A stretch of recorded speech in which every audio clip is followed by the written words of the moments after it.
O feriado do 7 de setembro foi totalmente esvaziado. Seu real significado foi totalmente revertido e descaracterizado, justamente por causa do caos que vivemos nesta república. Nos dias de hoje, nós fomos deixados à mercê da boa vontade dos políticos que nos oferecem migalhas, quando poderíamos estar desfrutando de um banquete em nossa nação.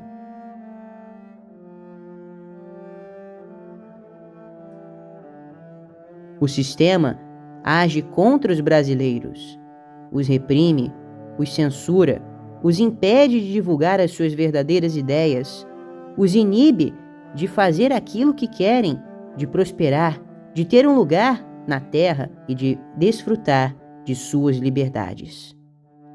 E por isso, o 7 de setembro acaba sendo utilizado como mera data para manifestação partidária.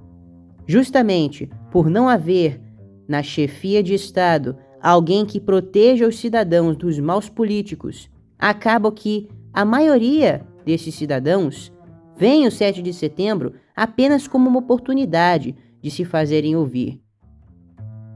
Mas isso aconteceu por causa da República, um parasita e que, para sobreviver, precisou desfigurar a nossa data magna, que é o 7 de setembro.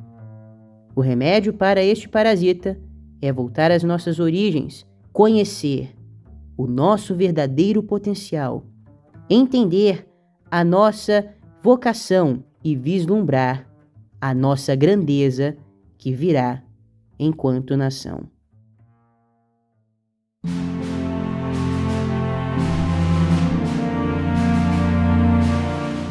O imperador francês Napoleão Bonaparte tentou capturar Dom João VI, príncipe regente naquela época. Sua Alteza, naquele momento, foi inteligente, o único que foi capaz de enganar Napoleão Bonaparte.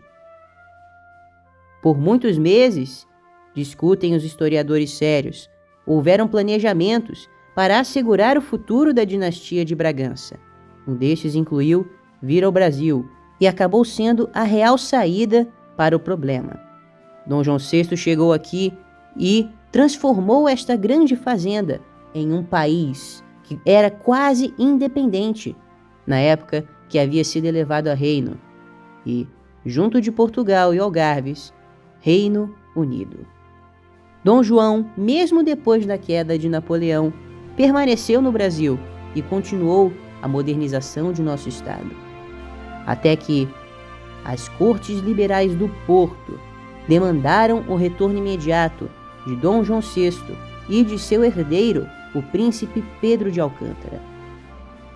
As cortes queriam retroceder o Brasil a um estágio anterior ao da chegada de Dom João VI.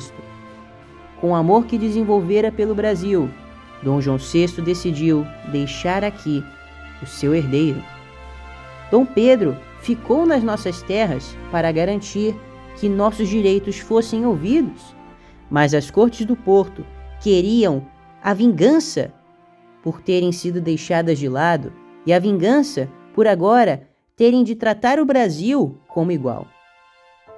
Por isso, diversas ordens vieram contra nós. Diversos ofícios chegaram, reduzindo cada vez mais os poderes do príncipe regente em nosso território. Foi então que no final de 1821 e no início de 1822, os ataques se intensificaram e as cortes começaram a avançar para cima de Dom Pedro. Começaram a exigir que ele voltasse à força. No dia 9 de janeiro, foi dado um ultimato às cortes, correspondente ao ultimato dado a Dom Pedro I. O fico foi declarado do paço da cidade.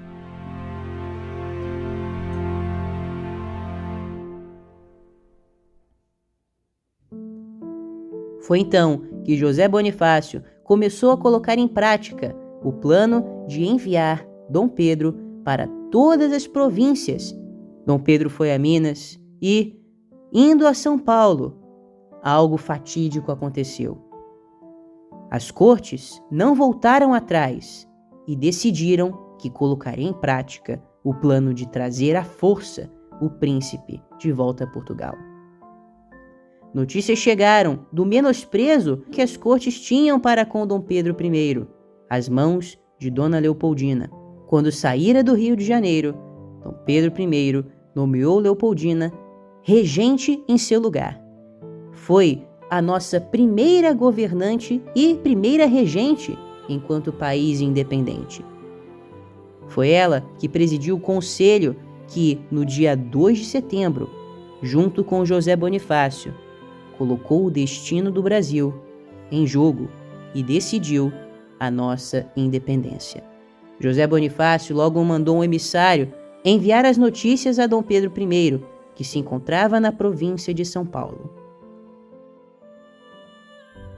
E então chegaram às mãos de Dom Pedro I as cartas que desrespeitosamente menosprezavam o nosso imperador e zombavam dos brasileiros.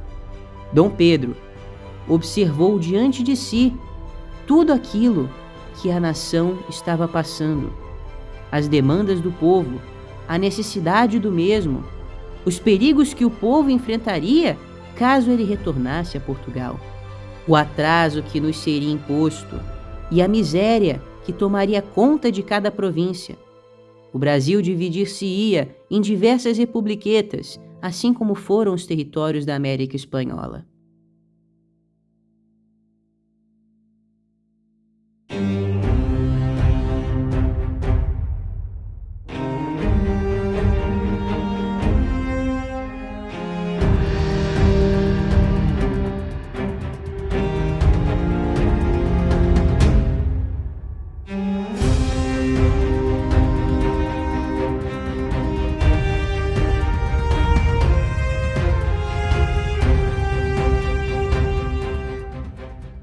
Dom Pedro I colocou diante de si a escolha difícil. Se ficasse no Brasil, seria inimigo de Portugal e perderia o direito do trono português, terra de seu nascimento. Mas, graças ao nosso Deus, Dom Pedro, que passou a se chamar Dom Pedro I, escolheu por atender ao chamado do país que o acolheu enquanto estrangeiro, da nação que o permitiu crescer e brincar, enquanto a sua grandeza podia apenas vislumbrar. Agora era hora de erguer a espada e de retribuir o favor à nação que o acolheu com todo o amor.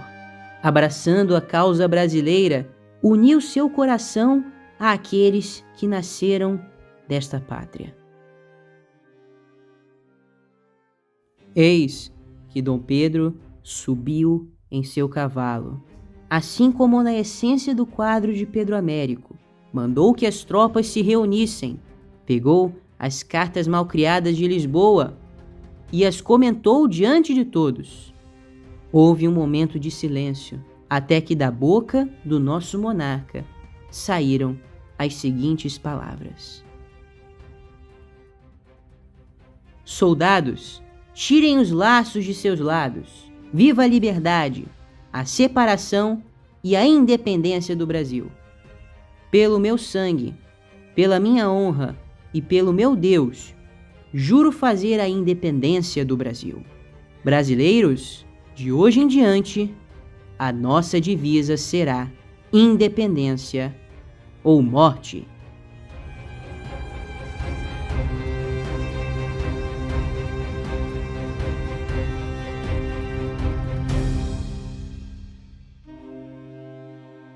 O que começou no Ipiranga pode continuar agora em todo o território nacional. Podemos levantar nossas bandeiras, exigir o retorno da ordem em nosso país, o retorno da liberdade, o retorno da verdadeira democracia. Precisamos coroar de novo o nosso rei. Nosso imperador precisa subir ao trono. Cabe a nós estufarmos nossos peitos, abrirmos a boca o máximo que puder e gritar do fundo de nossos pulmões: